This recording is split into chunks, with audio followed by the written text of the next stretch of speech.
ભારત દેશ સર્વધર્મ સંપ્રદાયમાં માને છે, એટલે જ આપણે દરેક ધર્મના તહેવારોને ઉજવીએ પણ છીએ અને ભારત સરકાર દ્વારા દરેક ધાર્મિક તહેવારોની રજા પણ આપવામાં આવે છે.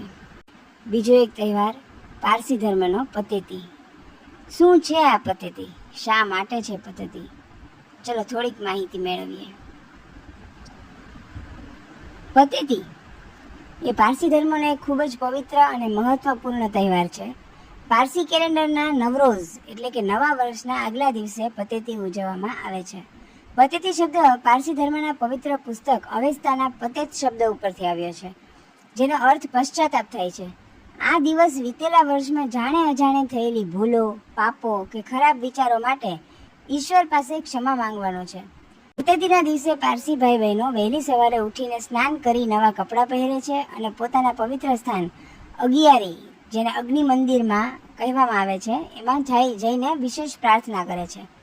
તેઓ પવિત્ર અગ્નિ સમક્ષ પોતાનાથી થયેલી ભૂલો માટે ક્ષમા માંગે છે અને આવનારું વર્ષ સારું રહે તે માટે પ્રાર્થના કરે છે. પારસી ધર્મના મૂળ 3 સૂત્રો છે: સારા વિચારો, સારા શબ્દો અને સારા કાર્યો. પતેતીના દિવસે લોકો આ સિદ્ધાંતોનું પાલન કરવાનો દૃઢ સંકલ્પ કરે છે. ટૂંકમાં પતેતી એ ભૂલોને ભૂલીને આત્મશુદ્ધિ કરવાનો અને સદ્ગુણો સાથે નવા વર્ષમાં પ્રવેશ કરવાનો પવિત્ર દિવસ છે. મહાત્મા ગાંધીજીએ પારસીઓ માટે એવું કહ્યું હતું કે વસ્તીની દૃષ્ટિએ પારસીઓ ભલે નાનો સમુદાય હોય, પણ દેશ માટે તેમના યોગદાનની સરખામણીમાં કોઈ આવી શકે તેમ નથી.